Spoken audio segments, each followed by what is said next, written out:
அன்பர்களே வணக்கம்.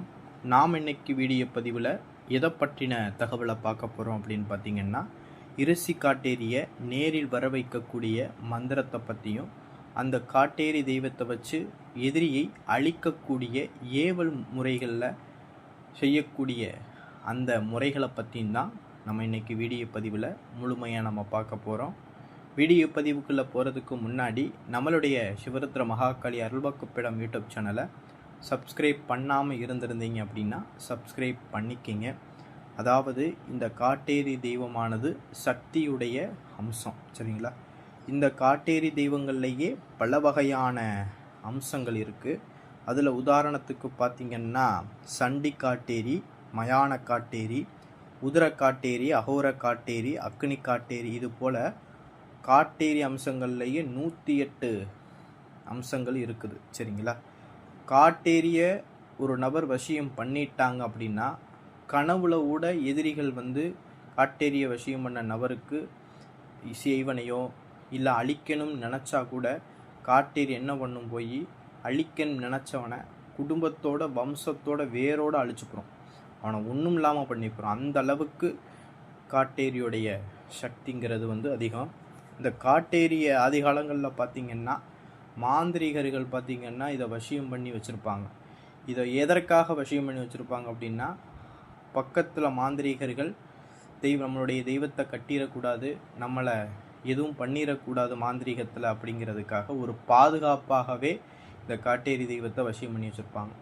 ஏன்னா காட்டேரி தெய்வத்தை வசியம் பண்ண நபருக்கு பார்த்திங்கன்னா ஒரு நபர் கனவுல கூட இவனை அழிக்கணும் அப்படிங்கிறத நினைக்கவே முடியாது. அப்படி நினச்சா, அவன் அழிக்கணும்னு நினச்சா கூட ஒன்றும் இல்லாமல் பண்ணிக்கிறோம். அந்த அளவுக்கு சக்தி வாய்ந்ததாக இருக்கும். அதே போல் ஏவலுக்கு பேர் போன தெய்வம், சரிங்களா? இந்த கருணை, பாவம் பார்க்காது, சரிங்களா? செஞ்ச வேலை சொன்ன வேலையை அப்படியே முடிச்சுட்டு வரும், சரிங்களா? என்னென்னா ஒரு சில ஏவல்கள் பார்த்திங்கன்னா நேர காலங்களை கணக்கிட்டு தான் அவனை எதிரியை தாக்கும். ஆனால் அந்த காட்டேரி நேர காலம் இதெல்லாம் பார்க்கவே பார்க்காது. சொன்ன வேலையை அந்த கணமே போய் முடிச்சுட்டு வரும். அதுக்கு காத்திருந்தெல்லாம் அந்த வேலையை பண்ணாங்க. அதற்காகவே இந்த காட்டேரி ஏவலை மாந்திரிகர்கள் ஏவல் முறைக்கு தேர்ந்தெடுப்பாங்க, சரிங்களா? அந்த அளவுக்கு பவர்ஃபுல்லாக இருக்கும். ஒருத்தனை போய் காட்டேரியை ஃபஸ்ட்டு முதல்ல வசியம் பண்ணி வச்சுக்கிட்டோம் அப்படின்னா அதன் பிறகு அதை வச்சு நம்ம ஒரு நபரை போய் அழிச்சிட்டு வர்றதுக்கு அவனுடைய புகைப்படமும் அவனுடைய பேரும் மட்டுமே போதும். அதை வச்சே என்ன பண்ணிட முடியும், காட்டேரி ஏவல் முறையில் அவனை அழிக்க முடியும், அவனை முடக்க முடியும், அவனை கட்ட முடியும், சரிங்களா? இது போல் மாந்திரிக விஷயங்களை பூராமே காட்டேரியை வச்சு நம்ம பண்ண முடியும், சரிங்களா? ஆனால் காட்டேரியை நம்ம வசியம் பண்ணியிருக்கணும். வசியம் பண்ணால் மட்டும்தான் நம்ம இந்த பூஜை முறையை நம்ம பண்ண முடியும், சரிங்களா? வசியம் பண்ணாமல் இந்த பூஜை முறையை வேலை செய்யாது, சரிங்களா?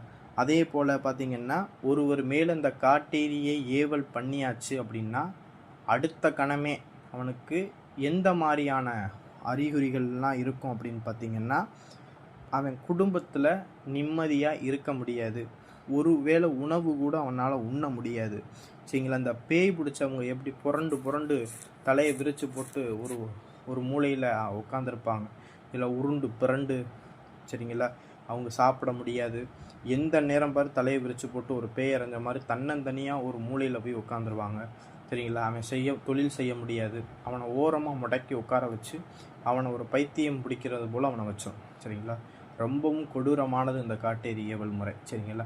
அதனால் எக்காரணத்தை கொண்டும் தவறுகள் செய்யாத அப்பாவிகள் மேலே இந்த காட்டேரி ஏவல் முறையெல்லாம் பிரயோகம் பண்ணிடக்கூடாது, சரிங்களா? உண்மையிலேயே எதிரிகள்னால நீங்கள் கஷ்டப்படுறீங்க அப்படின்னா தாராளமாக எதிரிகள் மேலே இந்த காட்டேரியை ஏவல் முறையில் பண்ணலாம். இந்த காட்டேரியை வச்சு ஏவல் பண்ணுறதுக்கு பார்த்திங்கன்னா அவனுடைய பேரும் அவனுடைய புகைப்படம் மட்டுமே போதும். எளிமையாக அவனுக்கு காட்டேரி ஏவல் முறையில் அவனை கட்ட முடியும், அவனை அழிக்க முடியும், சரிங்களா? அதுபோல் இந்த காட்டேரி ஏவல் பூஜையை எப்படி பண்ணுறது அப்படின்னு பார்த்திங்கன்னா, இந்த காட்டேரி ஏவல் இரிசி காட்டேரியை வசியம் பண்ணக்கூடிய பூஜை முறை எப்படி பண்ணுறது அப்படின்னா, இந்த பூஜையை பார்த்திங்கன்னா அமாவாசை அன்னைக்குன்னு நடுநிசியில் இரவு நேரத்தில் தான் இந்த பூஜையை நம்ம ஆரம்பிக்கணும். இந்த பூஜையை பூஜைக்கு பார்த்திங்கன்னா ஆலமரத்தில் ஒரு பொம்மை செய்யணும். ஆலமரத்து கட்டையில் எடுத்து ஒரு பெண் உருவம் போல் செஞ்சு, சரிங்களா? ஒரு பெண் உருவம் போல் செஞ்சு வச்சுக்கிறணும். அந்த உருவத்தை என்ன செஞ்சிடணும்னா மஞ்சள் பால் பன்னீர் இதெல்லாம் அபிஷேகம் பண்ணி சந்தன குங்குமம்லாம் வச்சு இரிசி காட்டேரியாக ஆவாகனம் பண்ணி ஒரு இடத்துல நீங்கள் உங்களுடைய பூஜை செய்யக்கூடிய இடத்துல ஒரு வாழை இலையில் நீங்கள் வச்சிடணும்.